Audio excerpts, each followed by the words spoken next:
¿Qué tal?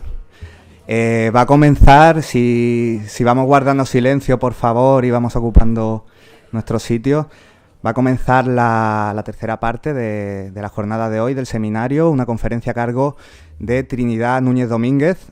Para quien no la conozca, bueno, ella es profesora de Psicología Social en la Universidad de Sevilla, tiene varias menciones, es que como intenta hacer una presentación como la que merece Trinidad, me quedo aquí toda la hora. Así que voy a intentar resumir, ser lo más breve posible. Ella, por ejemplo, entre otras menciones que me gusta destacar, es que es Mujer de Sevilla del año 2015, un premio que otorga el Ayuntamiento por su labor social, porque además es a instancia de organizaciones y de asociaciones de la ciudad. Obtuvo los premios Meridiana de la Junta de Andalucía, el Carmen de Burgos a la divulgación feminista, un largo etcétera de hitos que podría comentar. También en lo emotivo la conozco, una persona que pone mucho de su empeño y mucho de su labor en el activismo, en creer que se pueden mejorar las cosas, y en ello siempre está, y también muy voluntariosa cuando se necesita alguna ayuda por parte de ella. Y antes de comenzar y antes de darle paso, simplemente una frase de Trinidad con la que me quedo, que es que las palabras tienen ideología. Entonces, ¿cuánto de ideología hay en nuestro, o cuánto en la ideología hay de pensamiento y cuánto de emociones? Yo creo que por ahí va a ir un poco la intervención de Trinidad Núñez. Trinidad, muchas gracias. Muy bien. Buenos días. Agradezco a la organización de este seminario la oportunidad que me dan para participar en él. No dejo de estar un poco nerviosa, a pesar de esos premios que mi amigo dice que me han dado, y es verdad que me los han dado. A pesar de que llevo 32 años dando clases, sigo sintiéndome, sigo sintiendo cosas en el estómago cuando me tengo que dirigir a personas como las que tengo delante. Me ha gustado he podido estar solo unos minutos antes de la hora pactada para escuchar las intervenciones y realmente pues lo que he visto aquí es gente con intereses y de mucho nivel, así que no deja de ser para mí un reto estar aquí hoy. La idea también es seguir compartiendo análisis y reflexiones, como en la mesa anterior, sobre cuestiones, como se ha dicho, vinculadas a los derechos humanos. Y la propuesta que les traigo se sostiene en dos grandes áreas de reflexión. Por un lado están los discursos, por otro lado está el odio. Para empezar, les voy a proponer, yo advertí a la organización que no me sentía cómoda con establecer, primero que llamen una conferencia, ya le da un estatus a mi intervención un poco particular, y eso me pone nerviosa, yo pedí que no fuera exactamente una conferencia al uso. Yo hablo, ustedes escuchan y luego se debate. A mí de entrada me pone eso un poco nerviosa, así que como también me pongo yo en juego, y es de lo que voy a hablar, de las personas, la importancia que tenemos las personas cuando en las comunicaciones, pues yo les voy a poner una pequeña técnica de grupo, se llama Status Questioning, y les propongo responder a estas 5 preguntas en 5 minutos, y que la hagan ustedes pues con la gente que tiene al lado. 5 minutos de reloj, no es retórica, 5 minutos. Las preguntas son las siguientes: ¿qué palabras pueden promover sentimientos de odio, o es que realmente no existen esas palabras que provoquen odio? ¿Quién nos mueve a odiar? ¿Cuándo se puede hablar de delito de odio? ¿Dónde pueden verse manifestaciones de odio? ¿Y por qué se dice que las víctimas de los delitos de odio sufren más que otras víctimas? Pues eso, les propongo que contesten muy rápidamente, y esto lo único que va a hacer es ponernos de nuevo en sintonía sobre lo que estamos hablando, puesto que ha habido un pequeño descanso que nos hace pensar en otras cuestiones, y está bien. Volvemos al tema que nos ocupa. Por favor, 5 minutos para responder a esto.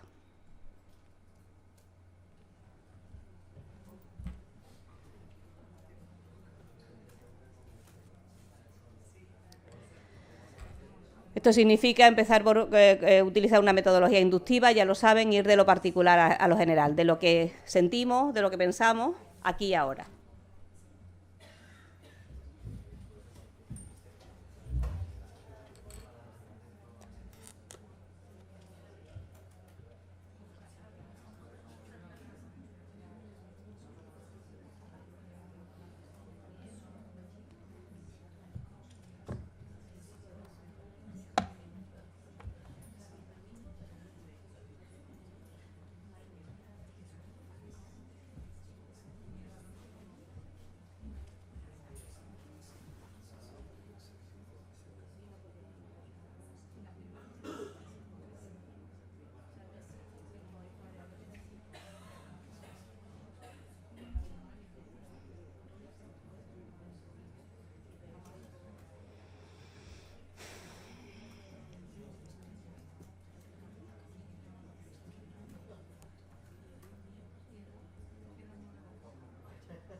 ¿2 minutos y medio?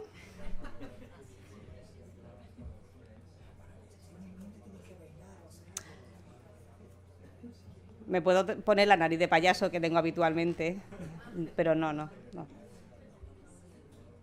Me las he puesto algunas veces, no te creas tú que no.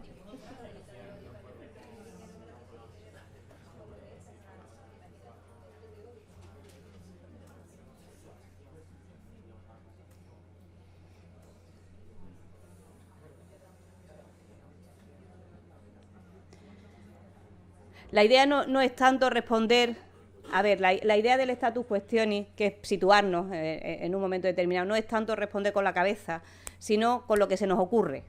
Esa es la idea. Sí, porque diréis, no tengo tiempo para responder 5 minutos, eso es nada. Claro, porque no se trata de que penséis mucho, se trata de responder rápidamente. Porque esas respuestas son las que tienen la carga emocional. Se trataba de eso un poco. Si lo pasamos por el tamiz de la razón, estamos contestando otras cuestiones.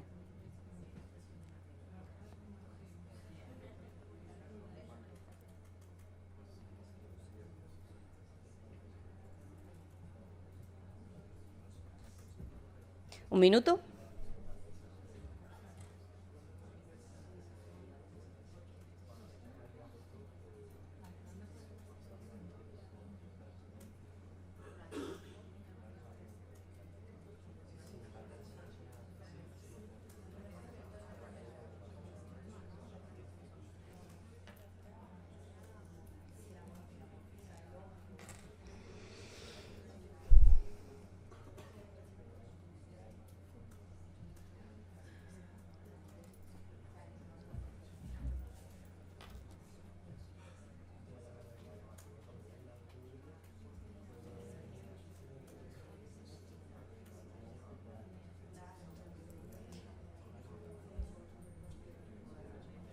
Vale, pues ya, suficiente. ¿Alguien quiere contestar alguna de esas preguntas propuestas? ¿Alguien representando al equipo que han formado? ¿Quieren responder alguna de esas cuestiones?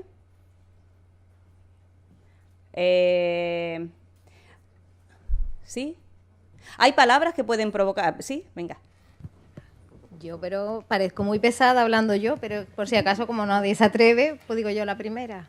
¿Qué contesto? La primera es lo que hemos pensado nosotros. Por ejemplo, venga. Pues todas las ofensivas, tanto por sí mismas como porque se han construido como con un ideario. ¿Por ejemplo? No hemos puesto ejemplo, pero vamos, se nos han ocurrido desde decir incluso musulmán, puede ser peyorativa, puede no serlo, dependiendo del contexto, de cómo te lo digan y quién te lo diga. O sea que hay muchísimas palabras que normalmente a lo mejor no se utilizarían y sin embargo pueden ser motivo de inculcarte o promover odio. Vale, gracias, Nale. ¿Alguien puede responder, representando a su equipo, si ha llegado a la última pregunta, ¿por qué se dice que las víctimas de delitos de odio sufren más que otras víctimas? No se les olvide que yo soy psicóloga social, no periodista. Por eso quizá, aunque el encargo es de que hable sobre los mensajes, fundamentalmente yo tengo que hablar sobre las personas. ¿Por qué se dice que las víctimas de delitos de odio sufren más que otras? Bueno, en cualquier caso, saben ustedes, según el Ministerio del Interior del Gobierno de España, se entiende como delito de odio una batería de conductas que presentan como factor común la presencia de una motivación relacionada con la intolerancia y con la discriminación. Así que los delitos de odio son esos incidentes que están dirigidos contra una persona o un grupo social y están motivados por prejuicios basados en la discapacidad, en la raza, el origen étnico, en el país de procedencia, la religión o en las creencias, en la orientación e identidad sexual o en una situación de exclusión social. También en cualquier otra circunstancia relacionada con personas a las que se considera diferente a la norma establecida.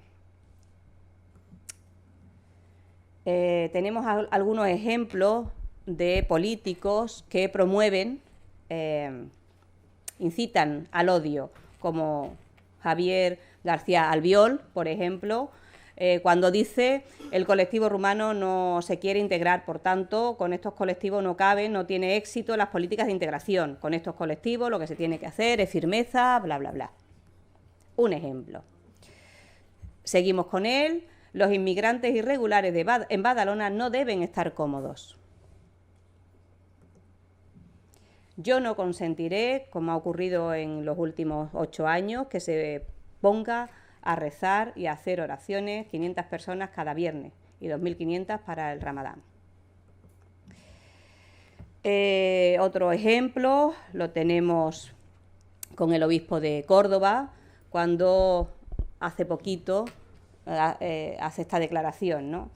Tengo que decirles que la palabra moro, que tiene 11 acepciones en el diccionario, una de ellas natural de África, frontera con España, perteneciente relativa a dicha parte de África, persona que profesa la religión islámica, 12.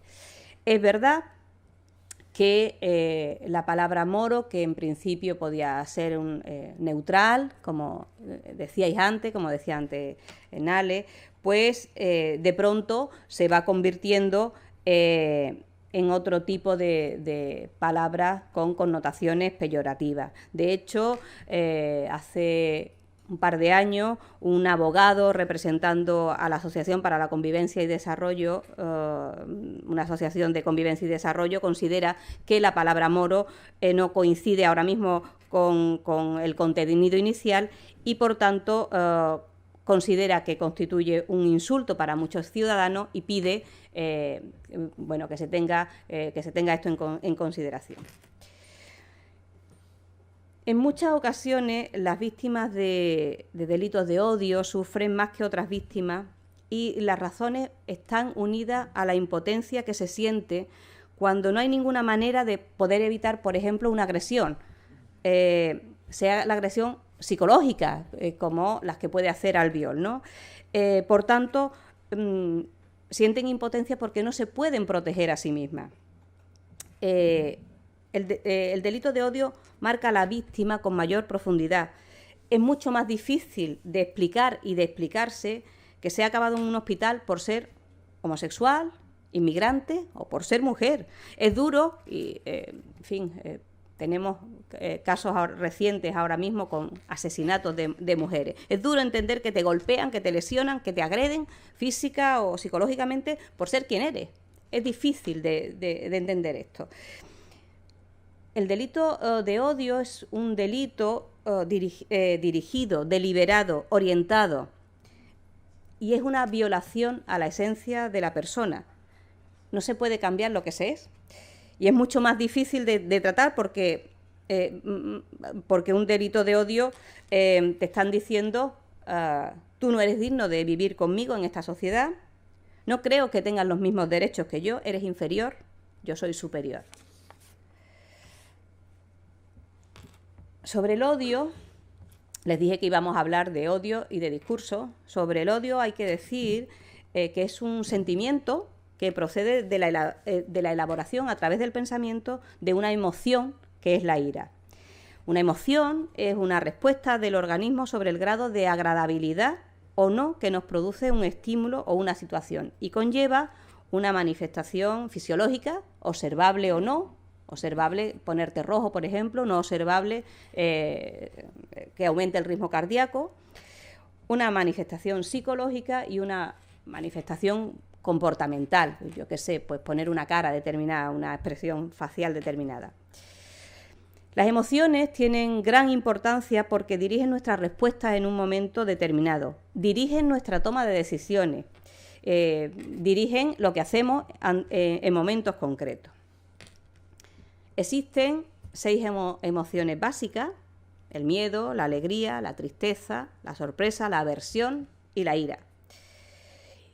Y si tenemos en cuenta que las emociones poseen una finalidad adaptativa, podríamos decir que tienen diferentes funciones. Por ejemplo, el miedo, que supone anticiparte ante un peligro, tiene la función de protección. La alegría, que supone diversión, euforia, induce, y esa es la función, a reproducir aquello que nos hace sentirnos bien. La tristeza, que es pesimismo, motiva hacia la reintegración personal, ayuda a encajar situaciones que provocan pena. La tristeza es adecuada, ya les tengo que decir, es funcional, ¿eh? Hay momentos en que nos tenemos que sentir tristes y eso está bien. No podemos vivir permanentemente en una situación de euforia. La sorpresa, que es asombro, ayuda a orientarnos ante una situación desconocida. La aversión, que es asco, sirve para alejarnos de aquello que lo provoca. Y la ira, que es rabia, enojo, furia, induce a la destrucción, a romper con eso.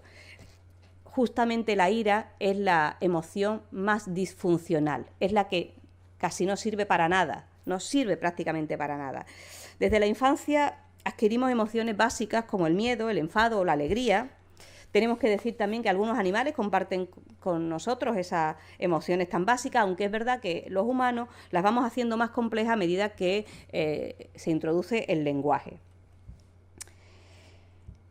El sentimiento es lo que sigue a la emoción.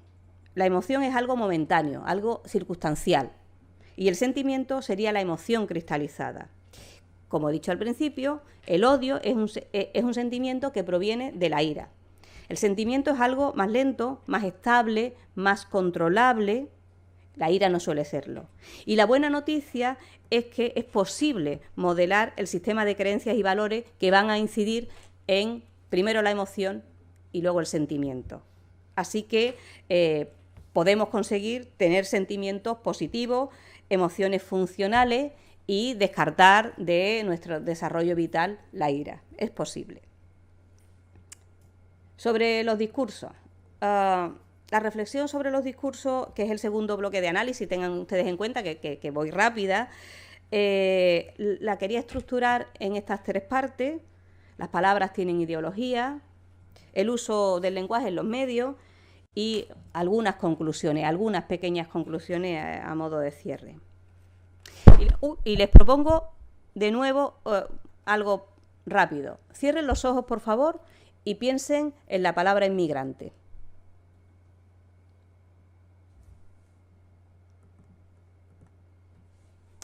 ¿Vale? Ya está. Tiene que ser rápido. ¿Alguien puede decirme en qué ha pensado? ¿Qué imagen se le ha venido a la cabeza? No, porque pensamos con imágenes, también. ¿Alguien puede decirme en qué ha pensado? ¿Lo rápido? Un andaluz que iba del Catalán a Barcelona con su maleta y su chorizo. Un andaluz, ¿sí? ¿Esa es la imagen que te ha venido lo primero? Y esa es la que yo viví. Es la que me ha venido también. Me ha venido también esa. Un andaluz saliendo de su tierra. ¿Y qué aspecto tenía esa persona? No, era yo. No, bueno. ¿Y qué aspecto tenía esa persona que era usted? Aspecto físico. Tristeza. No, físico. Era un niño de 8 años. Ah, un niño. ¿Y la forma de vestir de la persona que usted se ha visto a sí mismo entonces? Un niño de 8 años, Claro. vestido como... Bueno, es que lo tengo aquí. Eso, claro, está bien. ¿Cómo iba vestido? A ver. Nada, un pantalón corto, una camisa y un jersey que me tenía puesta mi madre y ya está. Bueno. ¿Alguien ha pensado, además del andaluz, que es una imagen que puede surgir? ¿Sí? ¿María? El niño en el niño que apareció hace poco en la playa de Barbate, muerto. Y Yo es que estoy ahora mismo en ese debate interno, ¿no? Las diferencias de contexto entre inmigrante con extranjero. sí, Ha sido mi primera afirmación. pero cuando yo digo inmigrante, a la cabeza te viene ¿qué? Un debate extranjero. ¿Por qué es diferente? Pero, a ver, ¿pero te ha venido la palabra extranjero o te ha venido una imagen? No, me ha venido la palabra extranjero. Te ha venido la palabra extranjero. Vale, ¿y?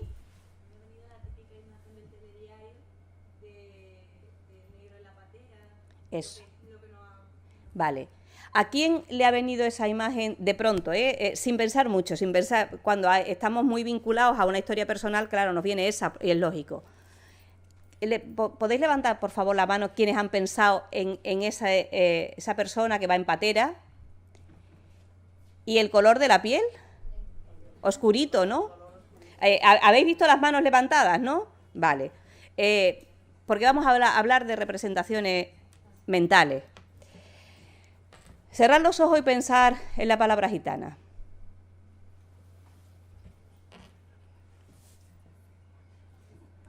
Ya estoy escuchando, ya estoy escuchando. A ver, ¿habláis? ¿Lo que estabais diciendo, por favor? Estáis muy cerca de la feria y lo que se os ha venido es una mujer que trabaja en la feria. ¿Cómo es? ¿O qué? ¿No? Ah, tu traje de gitana. Ah, sí. Vale. Ah, tú con tu traje de gitana. Ah, bueno. Está bien, me sorprendéis, no me esperaba menos de vosotros, de vosotras en concreto. ¿Alguien ha pensado, le ha venido otra imagen? La imagen prototípica. La gitana guapa, mayor. ¿A ti te parece muy guapa? Va vestida de señora mayor con el pelo recogido. De largo, pero y es... ¿Cómo? Perdón. Guapa. Y también es delgada. ¿Normal? Bueno. Vale. En cualquier caso, téngase en cuenta que en 2012 casi el 50% de las personas inmigrantes eran mujeres. Cuando pensamos en inmigrante pensamos en varón, en clave varón. No pensamos posiblemente en Neymar, que decimos, claro, es que no es el prototipo. Pues eso, es que claro, tenemos prototipos que luego nos llevan a los estereotipos. Claro, los prototipos nos llevan a los estereotipos nos pueden conducir a los prejuicios. Ese es el orden lógico de pensamiento. No pensamos que Neymar es inmigrante. Esta Yvonne Blake, que lo he escrito mal, la I no es latina sino griega, esta de Yvonne. Consideramos que Yvonne Blake es una inmigrante. Ya os digo, Yvonne Blake es la presidenta de la Academia de Artes Cinematográficas de España, que vimos en los Goyas el otro día. La sentimos, no pensamos, la sentimos como inmigrante. Pensamos que Gonzalo D'Ambrosio, que es un chef argentino, es inmigrante cuando pensamos en los grandes chefs. Malena Alterio, que es una actriz, la consideramos, la sentimos como inmigrante. Y la inmigración parece que está reñida con la profesión cualificada. Así que cuando pensamos en clave de inmigración, pensamos en clave de, eso es, pobreza y racial. Pensamos, por ejemplo, ¿saben ustedes que existe una asociación de mujeres gitanas universitarias en Andalucía? Porque es muy interesante. Primero porque de pronto coloca a las mujeres gitanas en la universidad, que parece que choca, porque en principio no... Luego, si pensamos, de pronto... Esto nos sirve además porque cuando tenemos que recurrir a personas que puedan hablar de un tema determinado, podríamos pensar en asociaciones de este tipo. Bueno, simplemente son datos para pensar, La comunicación posibilita el acceso a conocimiento, también a imágenes mentales, sobre las que vamos a construir nuestros pensamientos, nuestras emociones. e incluso la comunicación posibilita que nos constituyamos como grupo. Dentro de la comunicación existen las que denominamos palabras mágicas, que son esas que consiguen persuadir con mayor agilidad. Palabras como me gusta, quiero, deseo, tramitamos, realizamos, se convierten en palabras facilitadoras de la comunicación. Son directas, nos hacen percibir como honestas, como honesto la persona que la dice, muestran control de la situación, convencen con más eficacia. Las palabras importan, incluso para parecer, proyectarnos como personas eficaces. Algunas palabras, como las mágicas, regulan las relaciones comunicativas y organizan, tienen una función de organización de las prioridades comunicativas. Interesante también incorporar a esta reflexión que les propongo lo que supone la semántica social. La semántica social habla de la importancia que tienen los factores sociales en el significado de las palabras. No es igual decir enfermo que decir usuario. No es igual decir paciente que decir cliente. Responden a un momento social, responden a una idea de lo que debe ser la relación sanitaria, por ejemplo, y por tanto tienen un componente político-ideológico. Otro ejemplo interesante, la palabra guiri, también está delimitada socialmente y, de hecho, piénsenlo, nunca le vamos a aplicar la palabra guiri a un turista que viene de Latinoamérica, que también igualmente se va a gastar dinero haciendo turismo y también va a gastar dinero en ocio. El guiri no es latinoamericano, no tiene un color de piel determinado. Me parece interesante la propuesta que hace el periodista Alex Grigelmo sobre palabras frías, que son monosémicas, y palabras calientes, que son polisémicas. La idea es que cuantas más posibilidades tiene la palabra de ser entendida, mayor connotación va a traer y mayores serán los efectos persuasivos sobre quienes reciben el mensaje. Hay que subrayar que existen palabras descriptivas y palabras emocionales. Las descriptivas son más asépticas, las emocionales son evocadoras, conllevan una carga de evaluación y en muchos casos pueden ser peyorativas. No es igual decir perro que chucho, ni fotógrafo que paparazzi. Yo digo paparazzi, un italiano dice paparazzo, ya lo sé. No es igual decir movimiento que traqueteo, no es igual decir realizado que perpetrado, no es igual decir sonó que tronó. Les recomiendo el libro de Alex Grigelmo, El estilo del periodista, consejos lingüísticos profesionales y éticos para escribir en los medios. Y esto pasa concretamente con la palabra migrante. La palabra migrante ha evolucionado de ser una palabra descriptiva, aséptica, a una palabra emocional, que puede conllevar connotaciones determinadas.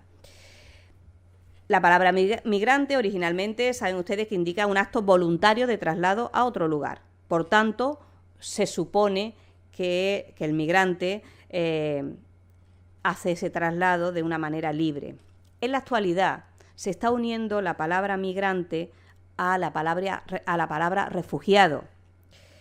Y la palabra refugiado, que decía antes nuestra compañera María Limón, que se ha ido, por cierto, ¿no? Sí, ella hablaba de cómo habría que hablar no tanto de refugiado como persona que busca refugio. Tiene sentido, porque ya les digo que las palabras, efectivamente, las palabras importan. La palabra migrante, al unirse con refugiado, con el término refugiado, que implica obligaciones de los estados sobre la persona que se adjudica, esa palabra de pronto se vuelve chocante. se vuelve una palabra cargada de emoción que termina por deshumanizar, posiblemente como una forma de los propios estados de protegerse ante la implicación que tienen de resolver estos asuntos. A lo mejor rechazan el compromiso que exige. Pero esto crea luego, hemos dicho antes, que las emociones y los sentimientos provocan acciones y toma de decisiones. Por ahí andamos. Las palabras son esenciales para promover no solo ideas, sino emociones. La emoción de alegría, la emoción de esperanza, de rechazo, se mueven a través de lo que decimos con las palabras. Por eso intervienen en la sensibilidad individual, pero también en la sensibilidad colectiva, y por eso provocan o despiertan sensibilidades. Las palabras están marcadas por el contexto social. Hay autores que recuerdan que los procesos de comunicación exigen la interpenetración entre la persona y la sociedad, porque lo social se halla en gran parte recogido y proyectado en el lenguaje. Expresiones como "es una oveja negra", "trabaja como un negro", "dinero negro", esta mañana, rotulito, "dinero negro". Por ejemplo, podían haber puesto dinero en B, dinero negro. "Negro por venir", "una merienda de negros", "un garbanzo negro", no hacen más que dejar clara la connotación social que tiene la palabra negro. Y justifica por qué cuando se aplica a una persona se entiende como algo peyorativo. Venimos cargados. Lo social va alimentando lo personal. La frase "dúchate, que parece un gitano", también trabaja sobre esta parte connotativa. Y si la palabra gitano, gitana, puede tener esa parte lúdica, festiva, en algunos casos, en muchos casos, se convierte en algo peyorativo. Por otra parte, una experiencia común, un vocabulario común, son condiciones necesarias para la formación de estándares que nos permitan la adecuada comunicación interpersonal y colectiva. Tenemos que compartir un vocabulario común que va más allá de las palabras concretas, es decir, tiene que ver con los contenidos, para que podamos, por ejemplo, entender los chistes. Si no compartimos el mismo universo vocabular, difícilmente nos vamos a poder comunicar. Pero a la vez, debemos unir la historia colectiva a la práctica lingüística. Por ejemplo, las personas mayores manejan un lenguaje distinto al de las personas jóvenes. Y es raro, cuando escuchamos a una persona mayor, utilizar el lenguaje de las personas jóvenes. Lo que estamos haciendo hoy aquí es guay, ¿verdad? Pues eso. A modo de bucle, las propias palabras orientan los factores sociales. En ese sentido, hay autores que destacan la importancia de las metáforas en el discurso porque van a dirigir la percepción de la realidad. La Real Academia de la Lengua Española define metáfora como el empleo de las palabras en un sentido distinto al que le corresponde en virtud de una comparación tácita. Suelen emplearse para explicar la realidad cuando la realidad es compleja, pero explican la realidad a la vez que la interpretan. Por eso las metáforas ayudan a conformar representaciones mentales. Por lo tanto, su uso no solo constituye una manera de expresión, sino que se convierte en un elemento fundamental en las estructuras cognitivas, que nos van a permitir pensamientos y razonamientos, pero también van a promover emociones determinadas. Cuando antes hemos hablado de una merienda de negro, eso no deja de ser una metáfora. La autopista de la información, para denominar Internet, es una metáfora. Cuando hablamos de tsunami financiero para hablar de crisis económica, estamos hablando de uso de una metáfora. Cuando Obama dijo respecto de su país, Estados Unidos no está curado de racismo, estaba usando una metáfora. Los eufemismos son un tipo de metáfora que se utilizan para suavizar la realidad. Dice mi compañero Sánchez García, profesor de la Universidad de Granada, que el eufemismo se erige como uno de los mecanismos más claros de los que dispone el lenguaje para ejercer control ideológico. El empleo de eufemismos se une a temas tabú, especialmente vinculados a cuestiones económicas, pero también se vincula a temas étnicos y raciales. Muchos eufemismos. Desaceleración económica en vez de crisis económica. Cambios en la ponderación fiscal, este me gusta mucho. Cambios en la ponderación fiscal en vez de subida de impuestos. Rescate económico en vez de apoyo financiero. Cambio en las bases del IVA en vez de subida del IVA. Contabilidad extracontable en vez de contabilidad B. Esta la hemos escuchado hace poquito, regularización de rentas no declaradas en vez de amnistía fiscal. Amortización de puestos de trabajo en vez de despido. Procedimiento de ejecución hipotecaria en vez de desahucios. Maquillan la realidad. Limpieza étnica en vez de matanza racista o genocidio.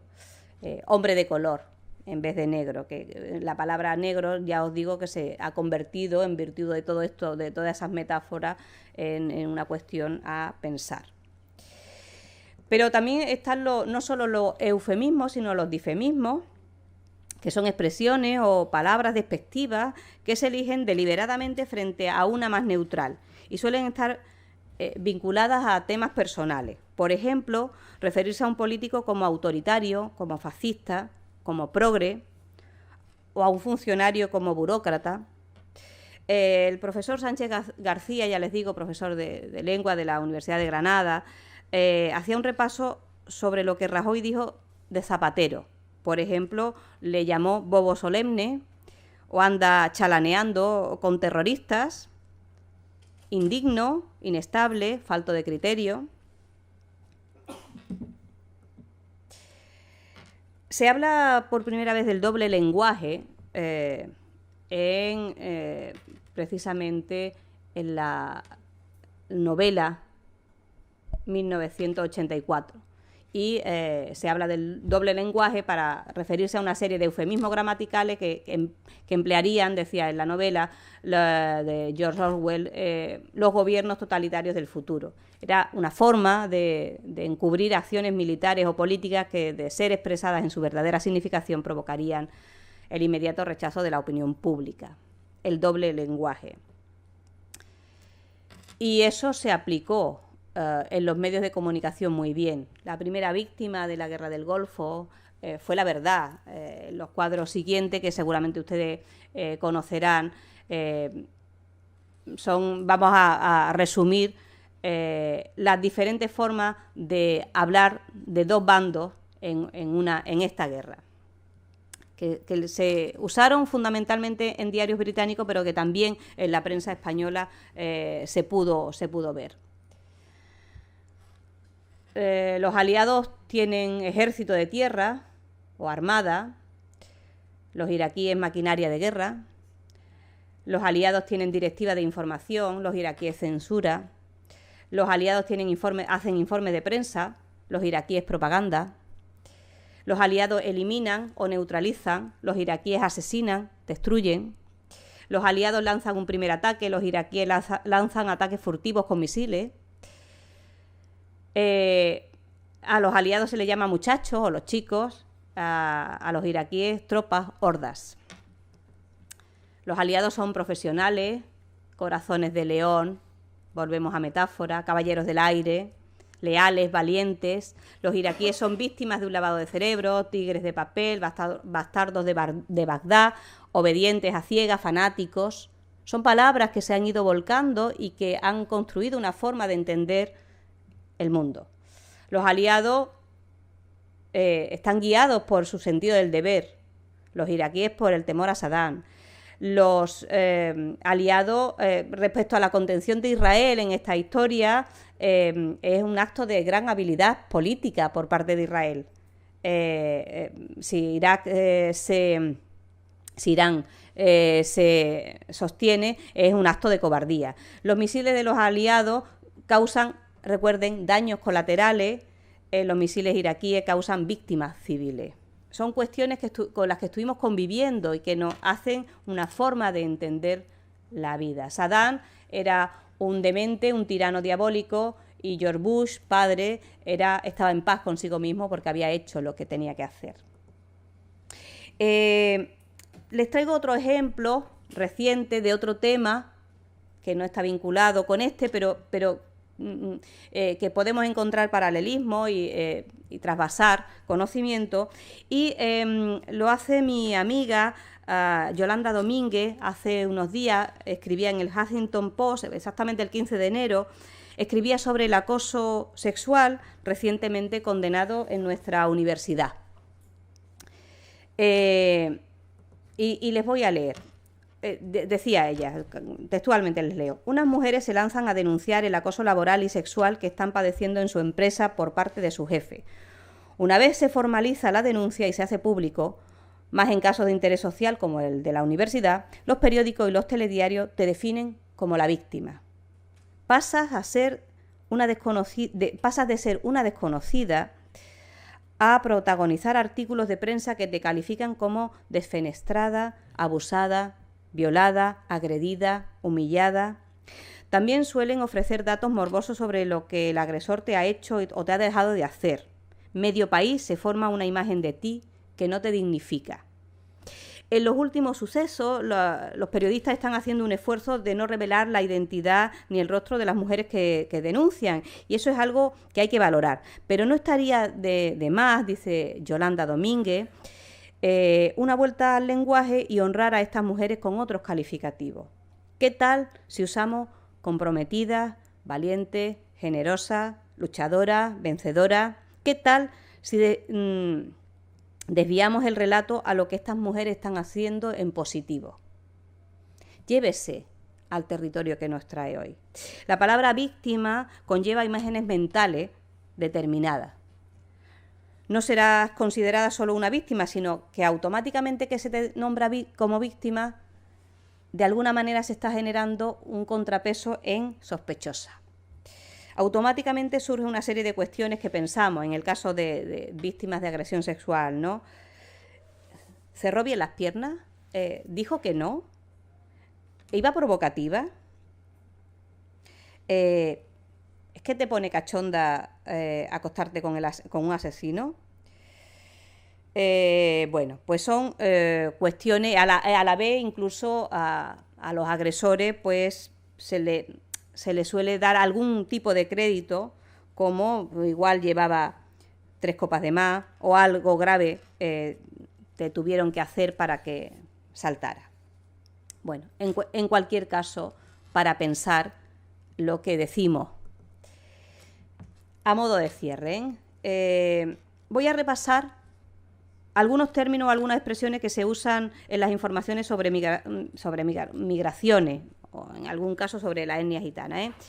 Aunque les tengo que decir que la idea final que tengo cuando me proponen estar aquí no es traerles un decálogo de buenas prácticas, la verdad, porque creo que a mí no me toca decirles cuáles son las palabras adecuadas y cuáles son las que no lo son. Mi objetivo último es traerles puntos para la reflexión. Lo interesante es pensar sobre lo que hacemos, sobre lo que escribimos, sobre lo que hablamos. Lo interesante es sentir que eso que hacemos, que escribimos o que hablamos va a tener efectos secundarios en la ciudadanía, que es la que recibe esa información. Es verdad que Aroca decía que la ciudadanía es sabia y tiene que posicionarse. Es verdad, pero también desde los medios de comunicación, que tienen un poder extraordinario, conformamos una forma de entender la vida, que ya les he dicho. Hay que tener en cuenta que eso que se hace, que se escribe, que se dice, cuando es amplificado por un medio de comunicación, ayuda o no a mantener intolerancia y prejuicios sociales. Ya les digo, para pensar,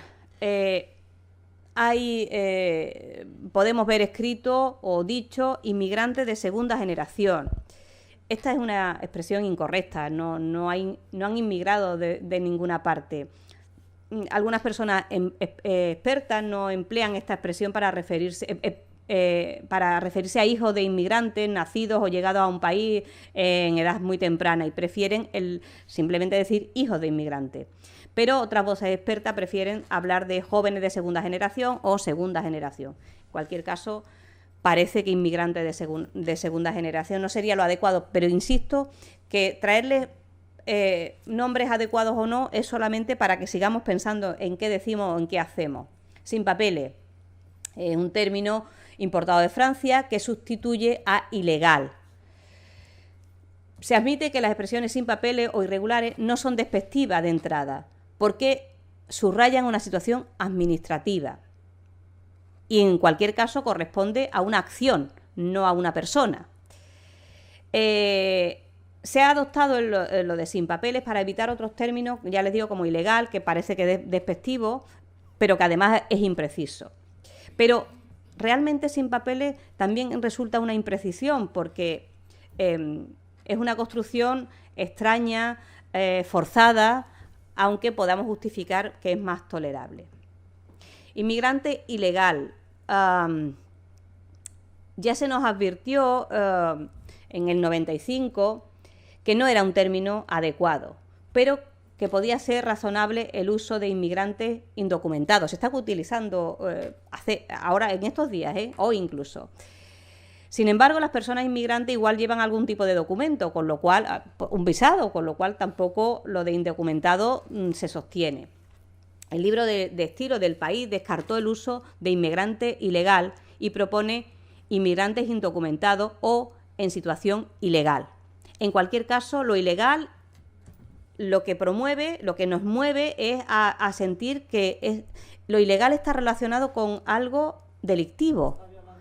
Claro, por lo tanto, es de nuevo chocante y indudablemente estas personas no cometen un delito, en todo caso una infracción administrativa.